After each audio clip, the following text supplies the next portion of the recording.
Licorice Chat with your host, Billy Sticks. We're talking about red licorice, black licorice, and chocolate licorice, baby. We'll take your calls. What's your favorite type of licorice? I like strawberry. Why is strawberry your favorite licorice, baby? Science. All right, then. All That's a right. good way to segue. Hey, welcome to Two Mullets and a Microphone. The show that defies science and then yes. gets slapped. I'm your host, Andy. I'm Scott. So, how's everybody doing today? I don't know. I can't speak for everybody. They don't like that. Sure you can. That's part of being alive. They yell at me. Anyway, so I'm going to start this show right off the bat here. And, dude, I went and saw the new It movie the other day. Oh, you did? Amazing. So you liked it? Yes, it was. It was very good. I think that's going to be a lot of our show today. It's going to be. So a lot of him and none of me, ladies and gentlemen. Oh, stop cheering. Like you're not going to go see it. Are you going to go see it, or are you going to see it at one point? I don't know. Maybe. And when it comes out, well, then I won't spoil it for you. Well, if it's anything at all story-wise like the original, it's going to be hard. Spoilers. Yeah. By the way, this episode's going to have a lot of spoilers to it too, because I loved that movie. It was amazing. And you know what? And this is really hard to do to me, but it actually made me jump a couple times. It was really good. I would have to say it was better, or just as good, if not better than the original. What makes you say that? Well, first of all, the actors they had, especially those kid actors in this movie, they were. Yes, I can't. I can't think of the word. Is it just their acting ability? No, they were funny. They just were awesome actors. It's very rare to see a child actor that's this good as those kids were. So it was just acting ability? Well, it was everything. It was acting ability. It was. Well, how much of it was improv and how much of it was actually scripted? I was trying to get at what? I have no idea, but it had some scary moments in it. It had some very funny moments in it. Like, I don't know, best line in the world was Eddie telling Richie that he's saving the birth control pills for his sister. So they're walking out the door. But, I mean, the effects on it were really good. The music of it, the way it was shot, was just beautiful. All in all, it was rolled around and around. It was a really good movie. I mean, and what about Pennywise? How well did they do you think, of him being representation of their fears? Yeah, I think he did really good on that one. Better than the first, or on par, or just different but still good? It was different but still good. But Bill Skarsgård, who plays Pennywise in this movie, he's creepy, but he's not nearly as creepy as Tim Curry was in the original one. That was the one thing that I felt they didn't do better than the original one. Like, don't get me wrong, he was still creepy as shit, and he did a really good job of playing Pennywise. But I think, for my taste, they relied a little bit too much on CGI to make him creepy, whereas in the original one, it was all Tim Curry. Like, I mean, when he was just standing there by himself, they had a little bit of CGI work to him. Why do you think that is? Why did they have it just when he was just standing there? What did they add to it? It was just like, how that's like how they do it anymore. They just a different context to they made his head bigger than what it should be, or than like a normal person's head, and just to kind of make him out of proportion, make him a little bit more creepier. And his suit was a little. I mean, it's like how it's just. We got a little left in the budget. Let's just make his head bigger. Yeah, exactly. Or do you think it really added to the impact of the film? Well, I think they did good. I mean, it looked way better. Like, that's one thing that I love the original the miniseries, ABC miniseries event. I love that movie. That's one of the few ones that I will watch over and over and over again. I love it. It was good, and that one. Where the hell is my phone at? Anyway, that one is the only movie that I've ever come across that's been able to do this. It was scary as hell, and yet cheesy as shit. So pretty close to the original. No, that's what I'm saying. Like, I'm talking about the original. Oh, yeah, I was talking about the original. It is The original was really, really damn creepy, and all of it basically with creepiness on that movie was Tim Curry. Um, but it was. I always thought that they could have done it. Would if any movie could be remade, it would be it because of all the what they can do with special effects. Back then, that spider looked so damn fake in the cave, and a lot of stuff. A lot of special effects did not hold up to now. But I think what they've done with them now, it looked really good. It looked really creepy. So this one is more horror, just less cheese. Oh yeah, this one's just straight horror. You Like think I mean, it starts right off the bat, and it goes like the entire time. There is hardly any downtime in that movie, and it was 2 hours and 2 hours 10 minutes or 2 hours 20 minutes long or something like that. But yeah, I mean, it went the entire time. Like they did a really good job of going through and showing all the kids' fears, especially Stanley's. I mean, oh man, Stanley's fear was this painting. Once again, spoilers. Stanley's fear was this painting that it was on his dad's office, and it was of like a Picasso-esque woman. And so throughout the movie, Pennywise shows up as this distorted, wavy-looking, creepy lady from this painting. And oh my god, I mean that just the look of it gave you chills. And then at one point, like when they're in the sewers going after Pennywise, Stanley gets brought off or cut off from the group, and then they turn a corner and they end up finding him, and they see Pennywise as this woman with her just mouth wrapped around Stanley's entire face, and she just looks up at him and snarls, and it's just like, oh, okay. That was one part that got me. What was another?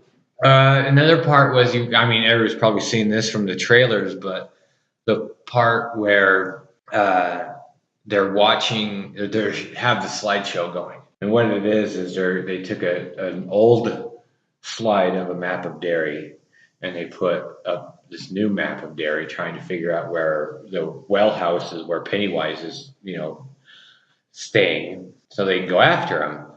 And then all of a sudden, the projector starts clicking and clicking and clicking, and just starts showing him all these different pictures, and then it shows Bill's whole family, and Pennywise is his mom, and it's just and then all of a sudden they get so scared they knock it over, and then you see the projectors still going, and it's on this like a skewed thing on the wall, and you just see Pennywise looking at the corner, off to somebody standing next to him, and then it clicks and he's gone, and then it clicks again, and he like literally jumps out of the wall, and he's like giant. He jumps out of the wall and goes after him. And that one, because I was expecting, okay, he's out of the projector now. He's just gonna leave him alone now. No, he just bah!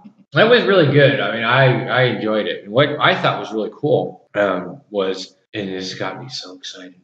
The whole movie, like you've read the book, Yeah. You've seen the original movie. Yeah, half the book it bounces back and forth, or the whole book bounces back and forth between them as kids and them as adults. Them as kids fighting the clown the first time, and then them coming back as adults and fighting it the second time. So it bounces back and forth. Well, this whole movie was just them as kids, and I sitting there thinking, okay, they're just going to go the kid angle. That's all right. That was my favorite part of the book and the original movie was them as kids, and then you get to the very end, and they do their little cut their hands and do their little blood rite and say, hey, I swear that if this ever comes back, that we'll come back no matter where we are and end it. And then it goes to just the credit scene. It says it, and underneath it says chapter 1. And it's like, oh shit, they're doing another one. Yeah, I've heard that.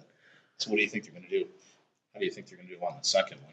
I think if they do as good as this first one, I think it's going to be awesome. I think it's going to be way better. And I'm not a huge fan of remakes. Like, there's not very many remakes I like, but this one was damn good. I liked it a lot. So if you had to pick somebody else to play Pennywise, who would you have picked? As of right now, oh, that's a good question. I'm gonna have to think there. Without recasting Tim Curry. True. I'll give you a little handicap. You know what? I don't think there would be anybody right now. I think Nobody else out there no, creepier that would. I can't think of anybody that's. What about Jackie Earle Haley? He was kind of a creepy guy. Who is that? He played Freddy Krueger in the remake. He was I Rorschach. never saw the remake of Freddy Krueger. Oh, he's Rorschach. I mean, not, he was I just can kind of a see creepy that. looking guy. Yeah, yeah. That's true. He's just, but no, I mean, he might be. I don't think. I think Bill Skarsgård did an awesome guard. Awesome guard. Awesome job. Peter I'm Peter Skarsgård, and I do an awesome job. But I think he did an awesome job as Pennywise. He was, and he played it really differently. Like he played it. I think he played it a lot more sillier. Like he did kind of like a little kid voice, which I think is actually added to it because that was the whole point of Pennywise was that he was, that was the whole what was made him scary is because he took your child, and of course, he's dealing with kids the whole time, so it's gonna be. It was really good. There was one scene. Oh, it was awesome. There was one scene where Mike, the homeschool kid, the one that ends up staying and calling them all back in the story. He's at one point he's getting the shit kicked out of him by the school bully that terrorizes them all, and basically brings them all together. Anyway, and he's getting they're by a creek. He's getting the shit kicked out of him, and he looks over and he just sees Pennywise sitting there in this group of grass, and he's chewing on an arm. And you can tell it's a little kid's arm because it's like small and skinny. He's just sitting there chewing on his arm, and then he looks over at him and uses the arm and waves at him. And it's like, oh, that's not right.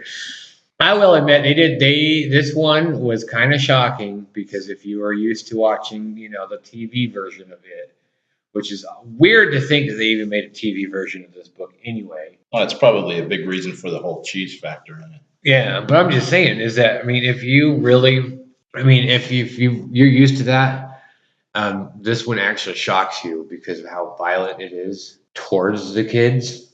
Like within the first 5 minutes, you see Pennywise bite the arm off of a 4-year-old, and the 4-year-old tries to drag himself away, his arm's squirting out blood, and it's like you're not. I don't know. At least I wasn't really expecting that level of gore to it. Yeah, a depth layer of fear. Yeah, well, not fear, but But yeah, it shocks you because it just really kind of like, Speaking of shocks, I heard one of the viewers at that particular cinema that night had an extra special scare. Oh yes, Her boyfriend waited as it. Anyways.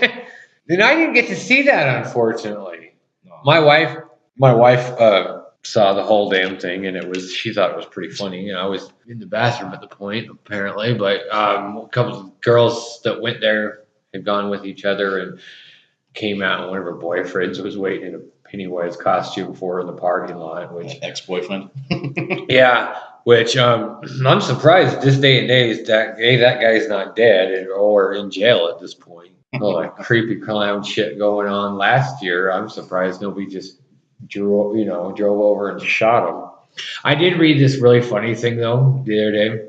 This is police department because there's been a lot of people since this movie came out all across the country that have been tying red balloons to sewer grates. Oh, that's great. No pun intended. And there was a police department, I think it was in Pennsylvania or whatever, announced or sent out a public announcement that said, hey, please don't tie red balloons to sewer grates because red balloon is Pennywise's calling card. Yeah, it's his trademark, and he lives in the sewers, so people thought it'd be funny to tie red balloons to sewers. And all these, anyway, so the police department let out this public announcement that said, please don't do this.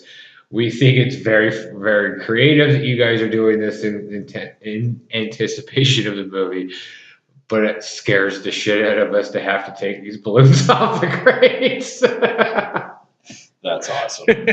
That's just which I can fully agree because even if I hadn't seen this movie and I had to go untie a red balloon from a sewer grate, I would be staring at that. I would not take my eyes off the the holes. Oh yeah, I'd be like waiting for Pennywise to reach up and grab me. But anyway, yeah, I highly recommend this movie. I was really looking forward to this one, and honestly, it did not. It's one of the few remakes that I really enjoyed that I thought was just fantastic. And on top of that, one of the Stephen King remakes. Yeah, As we discussed in past episodes about The Mist, true. and The Shining. Well, you know what though, I don't think I've ever seen their Shining remake. No. As much as I love Steven Weber from Wings, Yeah. he played a more down to earth father, a totally different character from Jack Nicholson's. I just could not get into that version. It was just nothing like the original. Well, I heard that one was more than source material though. From what I remember, it was a little more, but it was a lot softer. If they could combine the two Well, you know characters, why? I think they'd have the ideal version.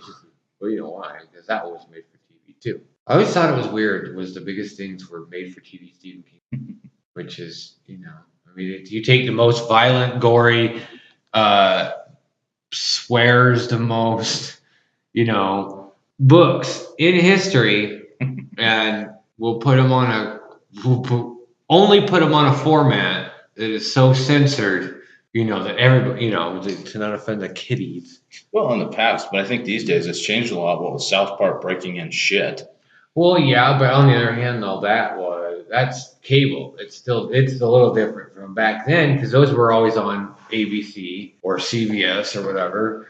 That was the free channels that you got no matter where you were. Right, but I'm more referring to the Shining remake. It was a Shining remake. Was ABC? Was it? I don't recall. I think it was. I think it was on ABC. Either way, it'd be kind of funny hearing him swear. I think.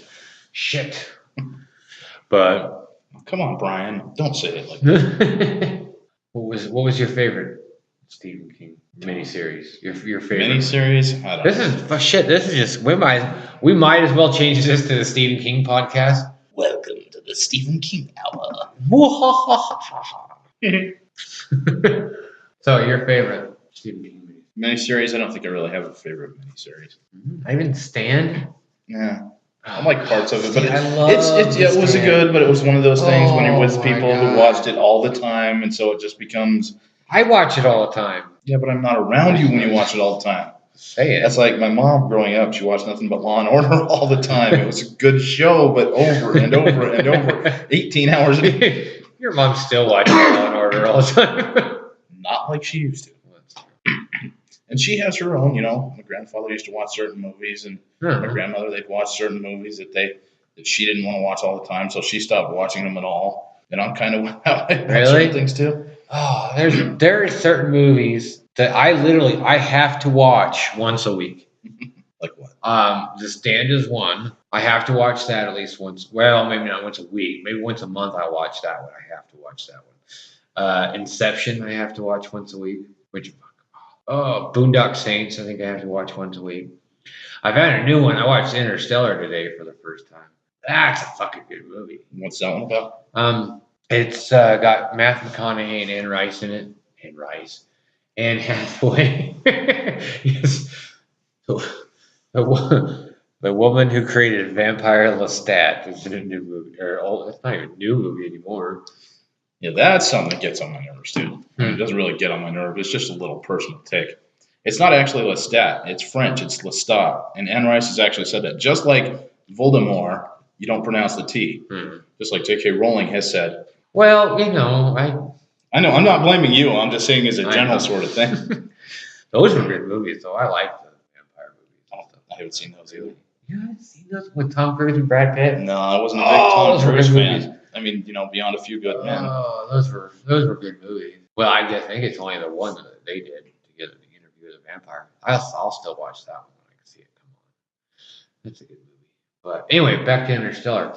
Now, Interstellar is an old movie too, and a little spoilers probably here too, but not old, but it's a few years old. Anyway, it's set in the future. This big blight has taken over, where basically the only thing left that can grow is corn, and it's basically there's big dust storms all the time, Dust Bowl, kind of like the Great Depression ones type of thing. Anyway, so basically the human race is on the verge of starving to death and suffocating from the air being so bad because of all the dust floating around all the time in it. and they're just waiting for the day when the blight hits the corn. Well, why not just have a big vodka party then? Mix the corn up, make some vodka. Hell yeah, I'd go for that. Just one big end of the world party, folks. Woo! Anyway, so Matthew McConaughey plays his father, single dad, 2 kids, a boy and a girl, and his daughter talks about this ghost that she has in her room, and he kind of blows her off and kind of does all this stuff, and and finally he says, okay, because he's an engineer, a farmer, and an ex pilot. I have seen part of that. Gravity. Yeah. There's a part in there. Yeah. And it's like anyway, so there's this one big dust storm that happens, and she leaves her window open, and all this dust blows in, and anyway, the dust falls in this weird pattern, and Matthew McConaughey figures out that it's in binary and it's coordinates. So they go to find these coordinates and everything like that. It turns out to be the secret base that the last remnants of NASA are hiding out, pretty much, and they've created this. They found this wormhole that's up by Saturn. What? Sure, it's not a cornhole. Cornhole. Oh no! There's a cornhole out by Uranus. Anyway, moving on. Some things pop into my head I can't control. Anyway, so there's this wormhole that's out there that they say wormholes aren't naturally occurring phenomena. Somebody put it there, and it just happened to pop up within the last 20 years or whatever. So somebody put it there. And it goes to this other galaxy, and there's 12 Earth-like planets on this thing, and we already sent 3 people out to go excavate these or explore these planets to figure out whether we can set up a colony, because Earth is no longer being able to support us. And they convinced Matthew McConaughey to lead the mission. Says you got to lead this mission to go find out because we stopped receiving transmissions from them. And we need you to go figure out whether these colonies, these planets are okay, or what they found out there. Can we grow corn?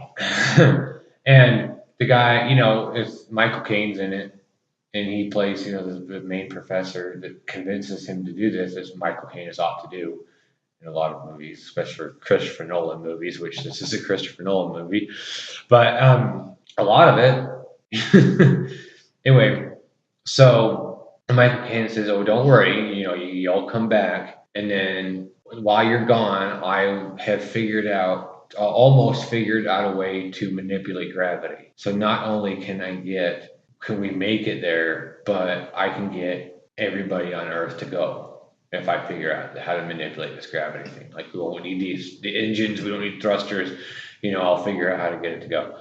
So he goes and leaves his kids, at home with their grandpa, and his daughter's just distraught by it and everything like that. Turns into the wild child and everything like that. Well, they go. Matthew McConaughey leads this mission out through this wormhole. They go. They land on one planet, and there's a black hole that these planets are circling. And they land on. They go to one planet, and they say, "Well, we have to hurry on this planet." They're like, why? Well, it's so close to the black hole. The time dilation for every hour that we spend down there, it's 7 years on Earth. So they're like, okay. So they go down to this black hole, or down to this planet, and it's all water, and which is kind of weird because it's all water, but it's only ankle deep water, And then they're talking about these mountains in the distance that you barely kind of see, and all of a sudden he goes, "Those aren't mountains, those are waves." And he looks behind him, and there's a big giant wave,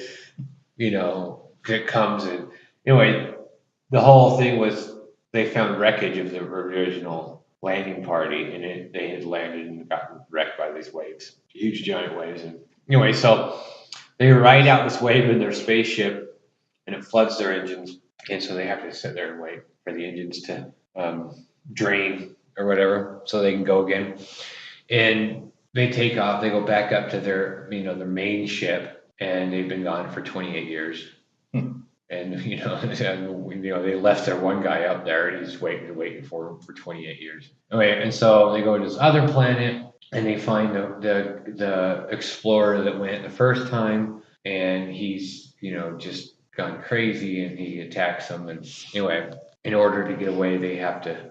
Anyway, they do something where Matthew McConaughey ends up in the black hole. He goes through the black hole, and he ends up in this. They call it a tesseract, but he ends up in this basically room. And what they've done was whoever put this wormhole out there for them to, for us to find.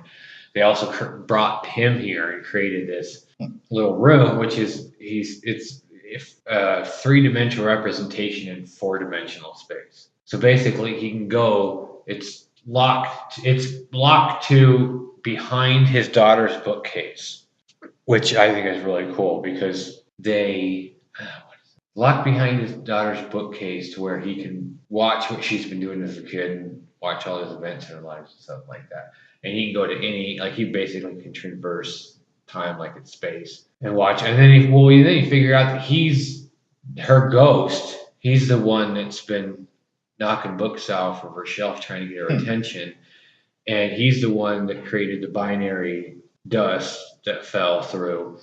And then he figures out the code because originally they find out halfway through the movie that Michael Caine was bullshitting the whole time. That he couldn't figure out how to manipulate gravity because the only way, because he figured out half of it, and the second half that you could only figure out if if you saw the event horizon of not event horizon, the singularity in a black hole. And so since Matthew McConaughey goes through the black hole, he figures this stuff out and he writes it in Morse code on a watch that he gave his daughter. It's like the second hand's just ticking,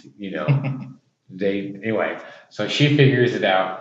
She gets everybody off Earth, and they go to these big space stations around Saturn on the way to, these new planets and stuff like that. That's just really one of those mind fuck, like, oh, I love space movies, and where he comes back, he's still like this middle-aged, dad. He's like 124 years old or whatever. He's still this middle-aged man. He comes back and sees his daughter on her deathbed as like an 80-year-old woman, and it was a really good movie. I love those type of screw with your mind.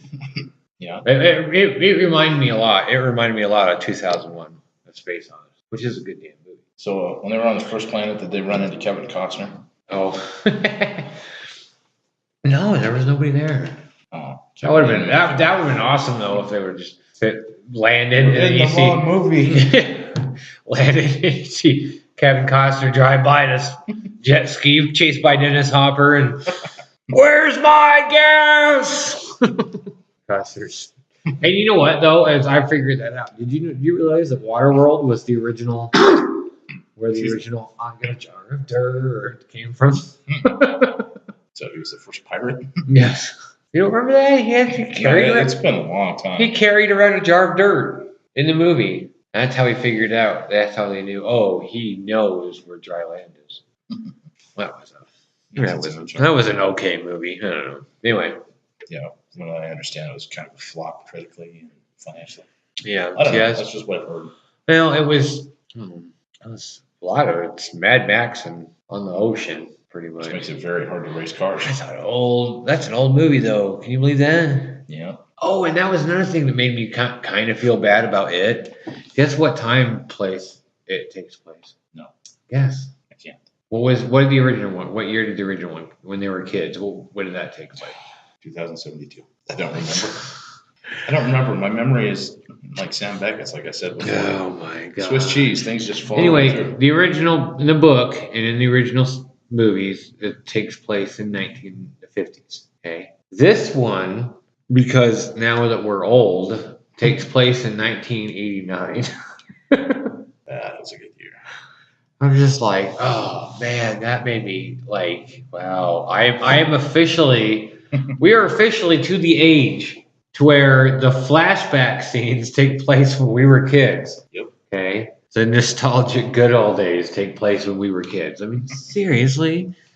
Well, heck, if you realize that the whole Back to the Future thing, 2014, Marty McFly would have gone back to 1984. If he'd gone back 30 years like he did in that movie. We still don't have plutonium on every street corner. I know. That was a big letdown. Thanks a lot, science. See, that's why science fiction is so much better than actual science because because if we had science fiction instead of science, we'd have jetpacks and flying cars and I still don't want flying cars. I don't want people who can't drive flying overhead. Not at all. I can't handle them driving on the street. You want them over your house? Actually, you know what? I would take that risk in order to be able to drive a flying car. And hoverboards. How can you not want a hoverboard, man? Hoverboard's a different story. Well, you can't have one without the other. I can't ride a regular skateboard. I think I'd manage a hoverboard. I mean, maybe if they had like straps on it or something. Hover tricycle. Oh, that thing has wheels? In your case, have a wheelchair. Come on! Just be faster, Sonny. You've got to have power. Power? Much. You fly, you bozo. Hoverboards don't work on water. Got to have power. Self-drying clothes, that'd be nice. Be able to control the weather. That would be nice. Although people claim that's what they did for the hurricanes recently. Oh, yeah. Forgot. I heard more stupid the other day. Did you know there was a police bulletin that was put out, public announcement before the hurricane, that urged people to please not shoot at the hurricane to try to scare it away. It was there were really People were actually shooting at. yeah.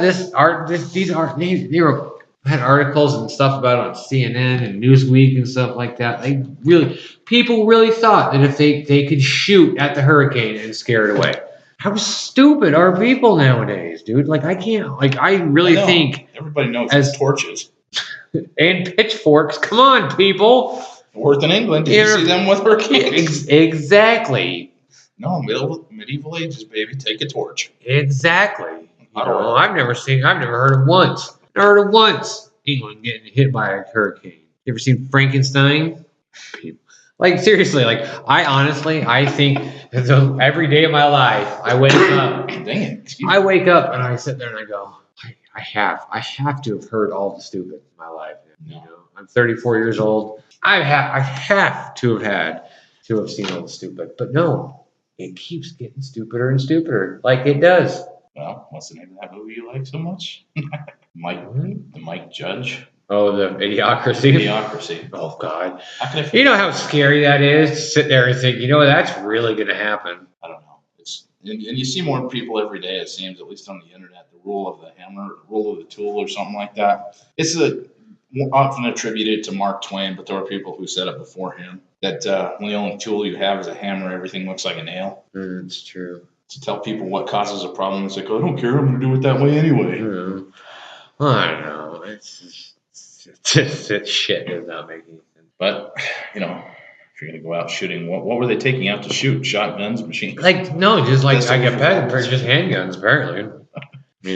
So now in 2017 will be known as the year of the stupid because so far we've had racist eclipses and hurricanes that could be scared away by guns. Now, what sort of round do you suppose you'd use against a hurricane? Fucking 22. Well, no. The silver bullet is for werewolves. Scarlet bullets for vampires. What about you, ladies and gentlemen? Do you have any ideas of what sort of round to use against hurricanes? Because I'm stumped. Yeah, exactly. And too, leave us a comment on the page. I actually set up a comment section on there. So let us know what you think. What would be the best kind of bullet to scare away a hurricane? Maybe we can save some lives next time. Or would you take a flamethrower? You set the damn thing on fire! That was worse. A fire hurricane. Oh my God, that's the scariest thing I've got. I think they actually made a movie of that. Oh, no, that was Fire Tornado. Okay.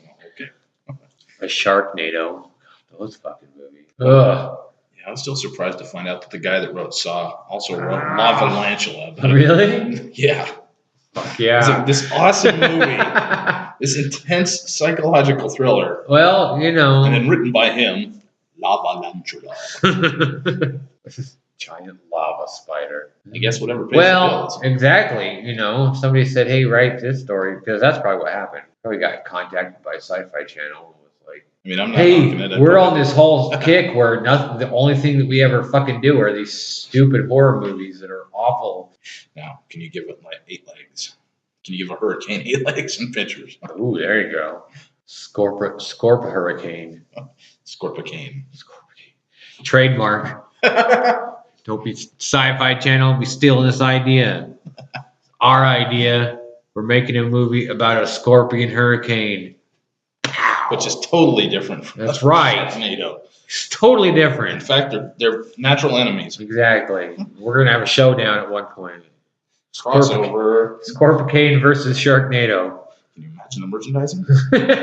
And when they finally join forces, humanity is in trouble. I do enjoy me some Weird bad movies. I like those bad made for TV like disaster movies and stuff like that. Like Supernova. I mean, I don't know if you've ever seen that one about the one where the sun got too hot, had Luke Perry in it. An awesome movie. No, I haven't. Asteroid was a good one.